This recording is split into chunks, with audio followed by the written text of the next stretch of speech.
Recently, I bought an Apple device slot from someone on Facebook Marketplace.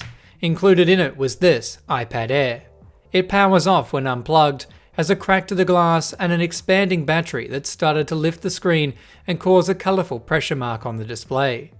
While I hadn't initially planned on repairing it, I've had a parts iPad that's been sitting around for over 6 years that I thought I could finally put to good use. To figure out how much I paid for this iPad, I had to divide the number of devices I got in the lot by the purchase price. They came out to just $3.50.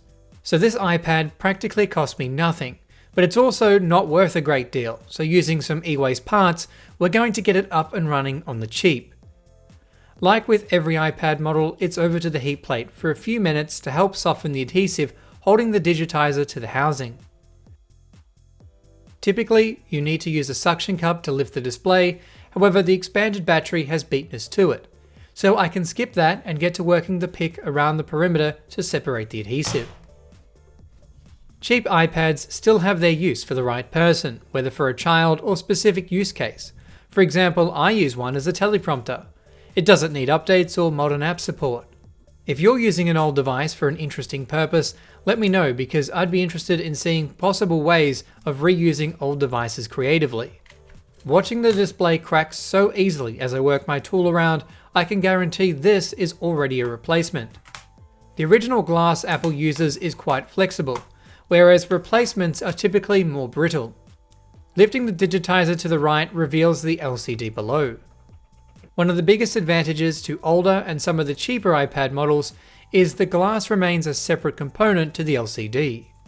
While this slightly degrades the overall LCD quality, making it more reflective in bright conditions, it allows for very inexpensive repairs.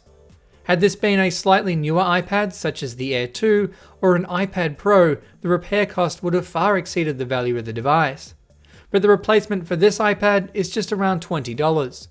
Just make sure to disconnect the home button cable before removing the Digitizer, as I almost failed to do. It's hidden below a piece of tape. It's to stop the back of the LCD shorting out the connector, which would cause unexpected button presses. With the display removed, we can also see the expanded cell. It's not the worst I've come across, but it's certainly a sign of a bad battery. To get our genuine replacement, I'm going to be using this parts iPad to salvage it from. Normally I'd be against such a thing, as if you're going to the effort you might as well install a new battery, given it's a consumable part. But the one we're looking to replace is already a replacement that hasn't lasted, and that's kind of the issue with device repair. You can gamble on a new third-party battery that may be great and long-lasting, or you could end up with a dud that fails after a short period. I at least know the battery in this iPad is okay and will make use of an otherwise e-waste iPad, as it's been locked out for many years. The glass on this iPad is genuine, as the adhesive is much stronger, not that that's specifically a great thing. However, the glass is certainly stronger too. When opening one of these iPads with a separate LCD and Digitizer, you need to be careful not to insert the pick too far, as you can smear adhesive on the LCD. We also need to ensure not to touch it, as it's extremely hard to get perfectly clean once you contaminate it with oils. Again, I can remove the LCD and Digitizer from the donor iPad. Comparing the batteries, we can see they're very similar, however the expanded one lacks the Apple branding, which tells me it's a third-party knockoff replacement. I say knockoff as it's clearly meant to resemble the original, but I don't believe it is. To remove the battery, we need to place the iPad back onto a heat plate. Once sufficiently hot, I can add some isopropyl alcohol around the perimeter before leveraging the battery out using a firm plastic card.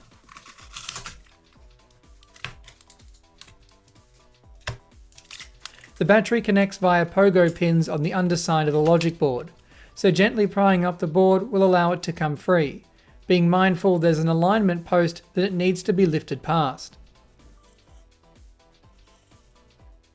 I'll repeat this process for the other iPad. This time, however, the adhesive was stronger, as it's the original.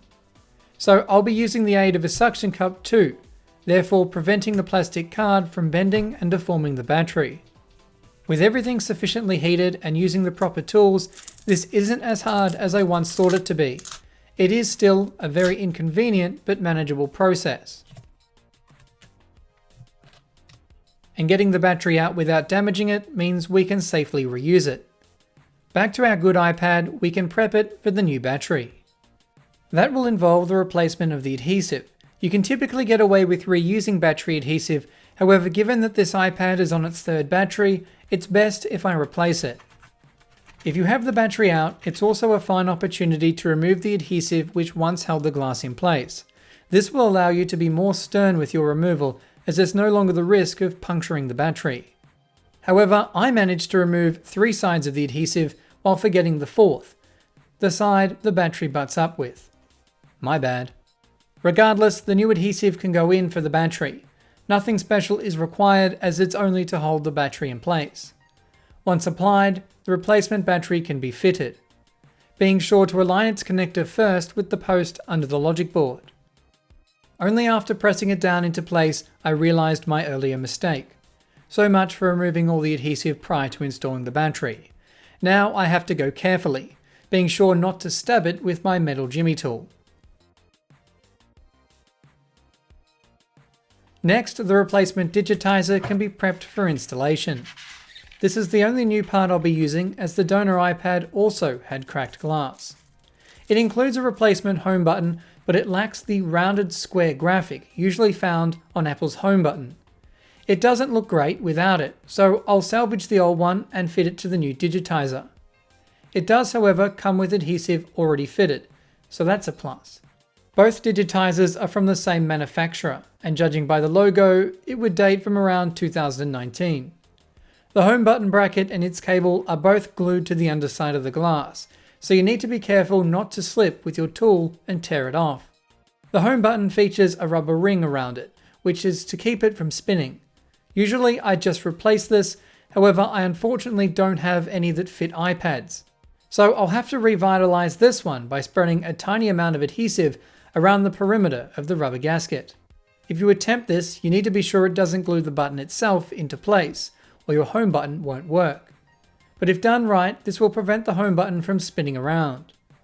I'll also apply a drop of glue to the button bracket to secure it to the glass. Just be sure to check the alignment of the home button before anything dries. You don't want a crooked home button.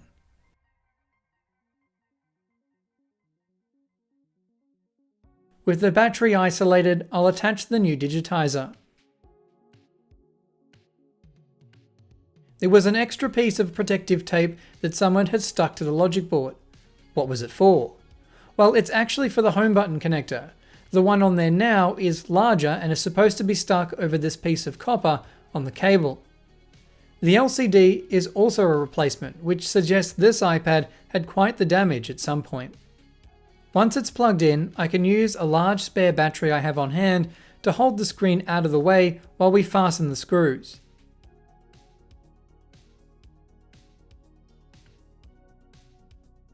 Now I can clean up some of the fingerprint mess left behind by the previous technician before we finish this repair up. Once the battery connector is screwed down, the LCD can be lowered into place and secured with its 4 screws.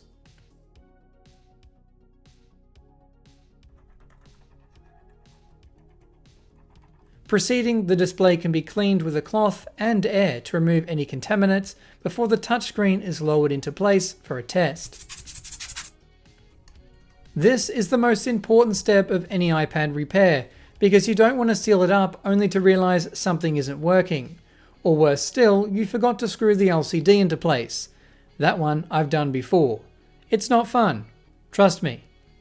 And we've already found an issue. The home button isn't working reliably. It clicks perfectly fine, but it isn't always registered.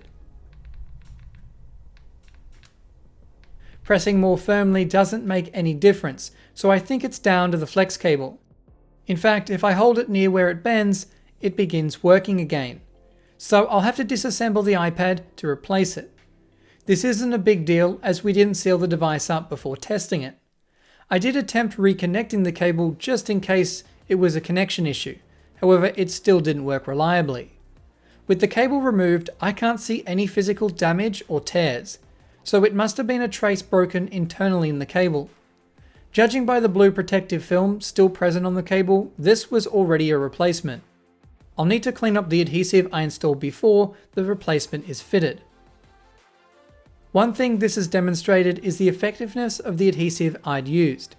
it held the bracket in quite well. Once I had replaced the cable and reassembled the iPad, I could test it again.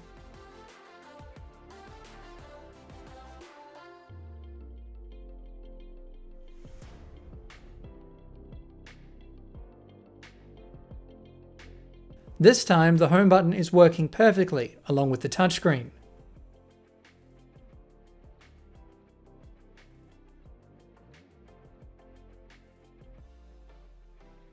With everything screwed back into place once again, we can clean the LCD for the final time. I'll apply some extra adhesive on each of the Wi-Fi antennas to prevent an unwanted clicking sound from the factory adhesive not quite adhering to the new glass. Now we can remove the plastic protective films from the adhesive and the back of the Digitizer. Now the Digitizer can be folded down and adhered into place, being sure the cables are correctly routed as it's closed.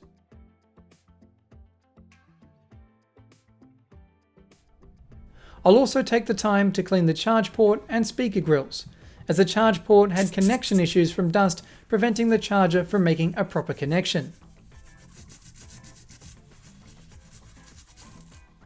Now there's only one thing left to do.